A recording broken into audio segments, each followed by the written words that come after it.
यह जून का महीना था। शाम के करीब 7 बज रहे थे और बाहर रिमझिम बारिश शुरू हो चुकी थी। मैं अपने फ्लैट की बालकनी में खड़ा होकर चाय की चुस्कियां ले रहा था। ऑफिस के काम के बाद यह मेरा सबसे पसंदीदा वक्त होता था। मैं शांत था, अपनी ही धुन में खोया हुआ। तभी अचानक बगल वाले फ्लैट का दरवाज़ा खुला। वहाँ एक लड़की आई। उसने 2 दिन पहले ही इस फ्लैट में शिफ्ट किया था, लेकिन हमारी कभी बात नहीं हुई थी। बिखरे हुए बाल, एक साधारण सी टी-शर्ट और चेहरे पर थकावट, लेकिन फिर भी एक अजीब सी मासूमियत थी उसमें। वह अपनी बालकनी में आकर खड़ी हुई और ठंडी हवा का मज़ा लेने लगी। तभी हमारी नज़रें मिली। मुझे लगा वह अनदेखा कर देगी, लेकिन उसने एक बेहद प्यारी और हल्की मुस्कान के साथ मुझसे कहा कि क्या आपके पास थोड़ी सी एक्स्ट्रा चीनी होगी। मेरी चाय बनते बनते रुक गई। उसकी आवाज़ में एक अजीब सा जादू था जो सीधे दिल को छू गया।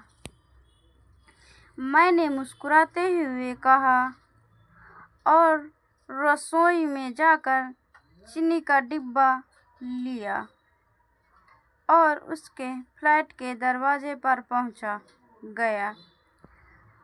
जब उसने दरवाज़ा खोला तो उसके चेहरे पर एक राहत भरी मुस्कान थी।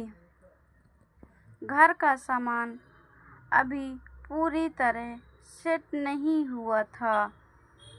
हर तरफ डिब्बे बिखरे पड़े थे। उसने अपना नाम रिया बताया और कहा कि अकेले ही सब संभालना पड़ रहा है, इसलिए थोड़ा सा बिखरा हुआ है। मैंने भी हाथ आगे बढ़ाते हुए अपना नाम राहुल बताया और कहा कि अगर कोई भारी सामान उठाना हो या कोई मदद चाहिए तो बेझिझक बताना। मैं ठीक बगल में ही रहता हूँ। मुझे नहीं पता था कि यह छोटी सी मुलाकात मेरी सूनी ज़िंदगी का एक नया चैप्टर शुरू करने वाली थी। दिन बीतते गए और धीरे धीरे हमारी मुलाकातें बढ़ने लगीं।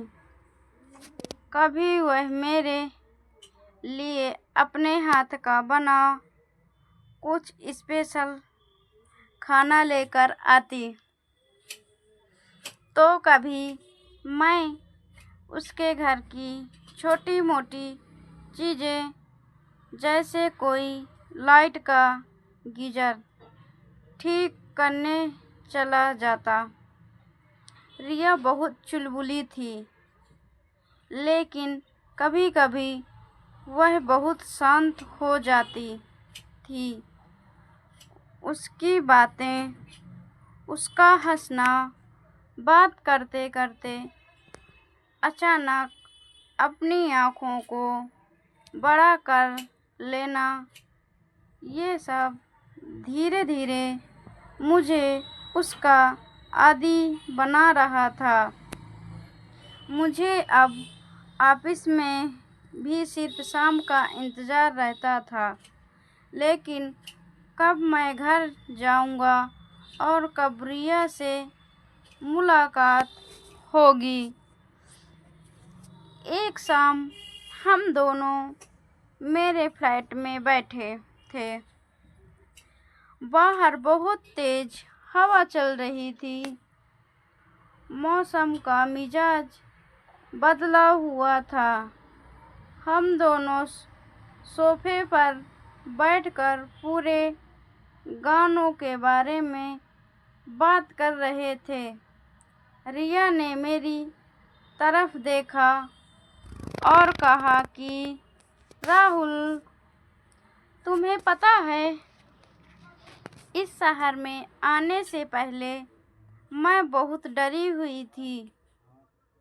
मुझे लगता था कि मैं अकेले कैसे रह पाऊंगी, लेकिन जब से तुमसे मिले हो मुझे कभी अकेलापन महसूस नहीं हुआ।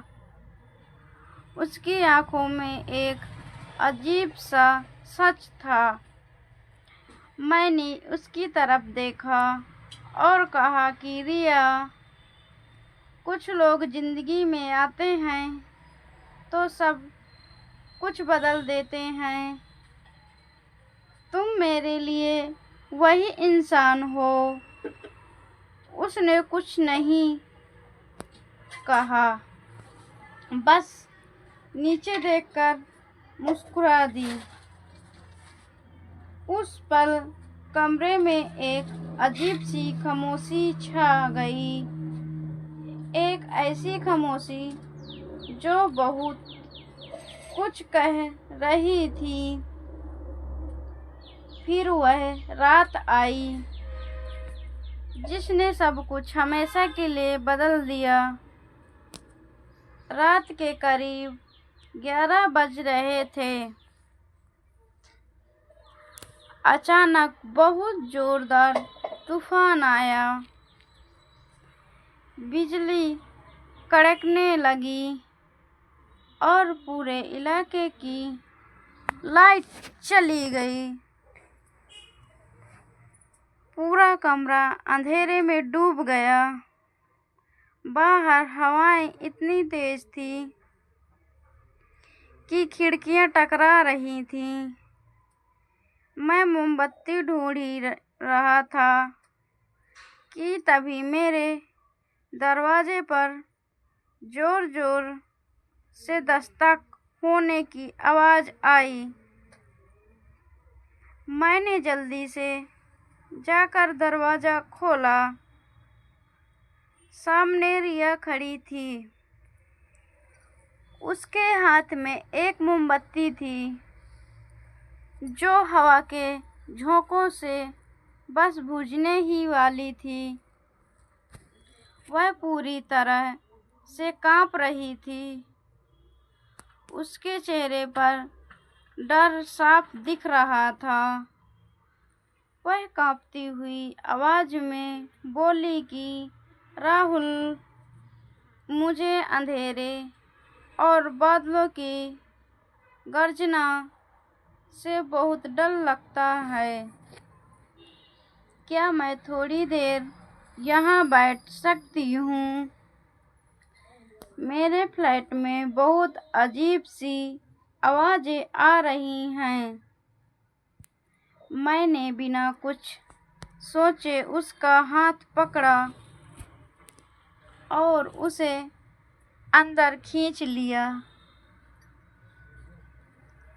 उसका हाथ बर्फ की तरह ठंड था। मैंने दरवाज़ा बंद किया। बिजली आने का कोई नाम नहीं था। कमरे में सिर्फ उस एक मोमबत्ती की मदद पीली रोशनी थी। उस रोशनी ने पूरे माहौल को बेहद खूबसूरत और गहरा बना दिया था। हम दोनों सोफे पर बहुत करीब बैठ गए। बाहर बारिश की बूंदें खिड़की पर जोर जोर से टकरा रही थीं। और अंदर सिर्फ हमारी सांसों की आवाज़ थी। मैं उसकी घबराहट को कम करना चाहता था। मैंने धीरे से अपना हाथ उसके हाथ पर रखा। उसने मेरी तरफ देखा। मोमबत्ती की रोशनी उसकी आंखों में चमक रही थी। अचानक बादलों की एक बहुत ही जोरदार और डरावनी आवाज़ हुई। रिया डर के मारे चौंक गई और सीधे अपनी आंखें बंद करके सीधे मुझे गले लगा लिया। उस पल ऐसा लगा जैसे पूरी दुनिया थम गई हो। हवा का चलना, बारिश का गिरना, सब कुछ ऐसे थम सा गया। मुझे अपने सीने पर उसकी तेज चलती हुई धड़कनें साफ महसूस हो रही थी। वह बहुत जोर से मुझसे लिपटी हुई थी, जैसे वह कभी दूर नहीं जाना चाहती थी।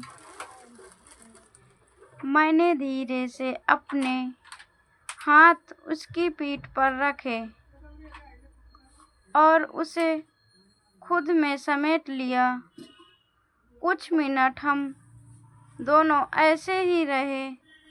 जब उसकी घबराहट थोड़ी कम हुई तो उसने धीरे से अपना सर उठाया और मेरी तरफ देखा। हम दोनों के चेहरे एक दूसरे के बेहद करीब थे, इतनी करीब कि मैं उसकी सांसों की गर्माहट अपने चेहरे पर महसूस कर पा रहा था। उसकी आंखें कुछ ढूंढ रही थीं और मेरी आंखों में सिर्फ उसके लिए बेहता प्यार था। मैंने अपने हाथ से उसके चेहरे पर आ रही बालों की लहट और बहुत धीरे से पीछे किया। मेरा हाथ उसके गाल को छूते हुए गुजरा। उसकी त्वचा मखमली और गर्म थी। वह बस मुझे देखे जा रही थी, जैसे अपनी सुध बुध खो चुकी हो। वह बहुत सी मध्यम और सुरीली आवाज़ में मुस्कुराते फुसफुसाते हुए बोली कि राहुल, तुम नहीं जानते कि तुम मेरे लिए क्या हो। जब तुम पास होते हो तो मुझे लगता है कि मैं महफूज हूँ। मैंने उसकी आंखों में देखा और कहा कि रिया, मैं तुम्हें कभी दुख से दूर नहीं होने दूंगा। हमारी दूरियां उस रात पूरी तरह मिट चुकी थी। मैंने धीरे से अपना हाथ उसके गाल पर रखा और उसके थोड़ा और अपने करीब खींच लिया। उस ठंडी तूफानी रात में हमारे दिलों में एक ऐसी गर्माहट थी जिसने सारे डरों को मिटा दिया था। हम दोनों एक दूसरे की बाहों में खो गए, यह जानते हुए कि अब हम कभी अलग नहीं हो सकते। सुबह जब सूरज की पहली किरण खिड़की के पर्दों को चीरती हुई अंदर आई तो पूरा कमरा एक सुनहरी रोशनी से नहा उठा था। बाहर का तूफान पूरी तरह शांत हो चुका था। मौसम बहुत सुहावना और ठंडा था। मैंने अपनी आंखें खोली। रिया अब भी मेरे सीने पर सर रखकर सोई हुई थी। उसके चेहरे पर एक ऐसा सुकून था जो मैंने पहले कभी नहीं देखा था। उसके होठों पर एक हल्की सी मुस्कान थी, जैसे वह कोई बहुत खूबसूरत सपना देख रही हो। मैंने उसके माथे को धीरे से चूमा। उसने नींद में ही मुझे और कसकर पकड़ लिया। मुझे एहसास हुआ कि प्यार किसी बड़े जश्न में नहीं, बल्कि इन छोटी छोटी रातों में एक दूसरे का हाथ थामने में और उस भरोसे में है जो दो अजनबियों को हमेशा के लिए एक कर देता है। वह जो कुछ समय पहले सिर्फ बगल में फ्लैट वाली पड़ोसी थी, जब मेरी पूरी कायनात बन चुकी थी। हमारी कहानी उस रात खत्म नहीं हुई थी, बल्कि यह तो उस खूबसूरत सफ़र की सिर्फ एक शुरुआत थी। कहानी कैसी लगी कमेंट में अपनी प्रतिक्रिया ज़रूर दें। ऐसी ही कहानी सुनने के लिए चैनल को सब्सक्राइब करें। मिलते हैं एक नई खूबसूरत कहानी के साथ। तब तक के लिए धन्यवाद।